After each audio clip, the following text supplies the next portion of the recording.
نبی کریم صلی اللہ تعالی علیہ وسلم نے ارشاد فرمایا 3 لوگ ہیں جنہیں دیکھ کے رب مسکراتا ہے۔ یا رسول اللہ صلی اللہ علیہ وسلم وہ کون کون سے؟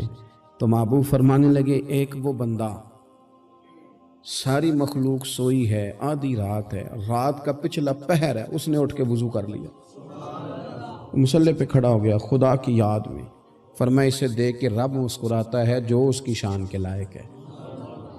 مسکراتا ہے اللہ، یہ تو سونے کا ٹائم تھا، یہ تو گہری نیند آنے کا وقت تھا، رات کا پچھلا پہر، رات پوے تے بے درداں نو نیند پیاری آوے تے درد منداں نو یاد سجن دی ستیاں وی آن جگاوے، اور ساون کی کالی راتوں میں جب بوندا باندی ہوتی ہے وہ راتوں کو اٹھ اٹھ روتے ہیں جب خلقت ساری سوتی ہے، اللہ مسکراتا ہے۔ اور سننا میرے بھائی، میرے نبی پاک صلی اللہ تعالی علیہ وسلم فرماتے ہیں جب مسلمان نماز کے لیے صفیں بناتے ہیں نا، ترتیب لگ رہی ہوتی ہے، اب اللہ کی بارگاہ میں کھڑے ہوں گے، قیام کریں گے، رکوع کریں گے، سجود کریں گے، فرمایا جب مومن صفیں بناتے ہیں تو رب دیکھ کے مسکراتا ہے،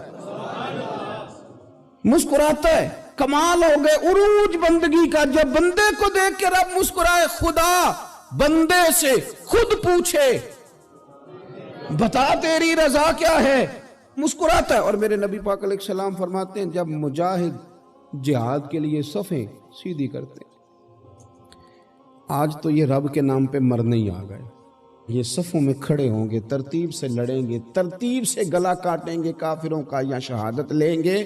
فرمایا جب جہاد کے لوگ صفیں بناتے ہیں تو رب انہیں دیکھ کے مسکراتا ہے۔ کتنے نصیبوں والا وہ بندہ ہے جسے دیکھ کے مسکرا دیا۔ او یار کبھی تیرا بیٹا تیرے سامنے مسکرائے نا چھوٹا تو تیرا دل باغ باغ ہو جاتا ہے، تیری ماں بیمار کسی ایک دن صحیح طرح ہنس پڑے تو طبیعت خوش ہو جاتی۔ مجھے بتاؤ نا جس کا رب بھی اسے دیکھ کے ہنس پڑے، جو اس کی شان کے لائق ہے، کیا اس بندے کے نصیبیں ہیں، کیا اس کے مقدر ہیں۔ آپ اس مقام پر اپنے آپ کو لائیں۔ اب دیکھیں نا یہ حدیث آپ نے سن لی، اب ہم نے نا اس طرح صفیں نہیں بنانے جس طرح ساری دنیا، اب ذرا صفیں بھی شوق سے بنائیں گے، اب ذرا تھوڑا سا شوق پیدا کریں گے، بھئی یہ تو میں وہ کام کرنے لگا ہوں جسے دیکھ کے رب مسکراتا ہے۔ نبی پاک صلی اللہ علیہ وسلم نے فرمایا جب کوئی بندہ توبہ کرتا ہے نا، ہم توبہ کا رٹا لگاتے ہیں، یا اللہ میری توبہ یا اللہ۔ اور توبہ کا تو مطلب یہ ہے کہ پچھلے گناہوں سے پکی توبہ، آج کے بعد یہ غلطی نہ کرنے کا پکا وعدہ۔ تو نے ساری شب برات رو کے گزاری ہے، بتا سویرے جھوٹ جوڑنے کا ارادہ ہے تیرا؟ آج کے بعد رشوت تو نہیں نہ لے گا، ملاوٹ تو نہیں نہ کرے گا، یہ توبہ ہے۔ اور اگر سارے کام اسی طرح کرنے تو پھر یہ توبہ کا رٹا ہے، جتنا مرضی لگاؤ۔ حضرت علی بن ربیعہ رضی اللہ تعالیٰ عنہ فرماتے ہیں میں مولا علی کے ساتھ تھا، مقام حرہ کی طرف جا رہے تھے، حضرت علی نے ہاتھ اٹھا کے دعا مانگی ہماری تعلیم کے لیے، ورنہ حضرت علی ہم صحابہ کو محفوظ عن الخطا تو مانتے ہیں نا، ہاتھ اٹھا کے کہا اے اللہ ہمارے گناہ بخش دے، تیرے علاوہ کوئی معاف کرنے والا نہیں۔ اور پھر حضرت علی آسمان کی طرف دیکھا اور دیکھ کے نا حضرت علی بن ربیعہ کو تو مسکرائے۔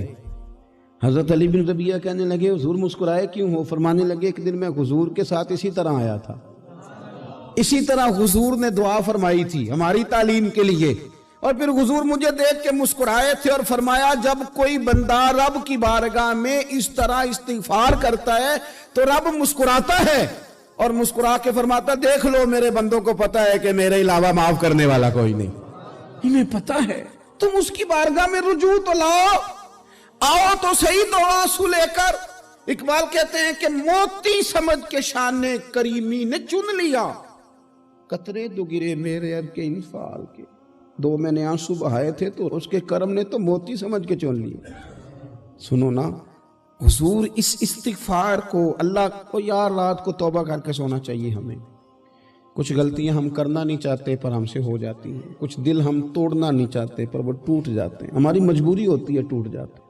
رات کو اس کی بارگاہ میں ہاتھ باندھ کے کشکول طلب دراز کر کے خوب استغفار پڑھنا چاہیے کہ مالک بندے ہیں نا کیا کریں، نفس کا ساتھ ہے، دنیا کا ساتھ ہے، خواہشات نفسانیہ، مالک معاف کر دے، درد سے توبہ، رسم نہ ہو، کہانی نہ ہو،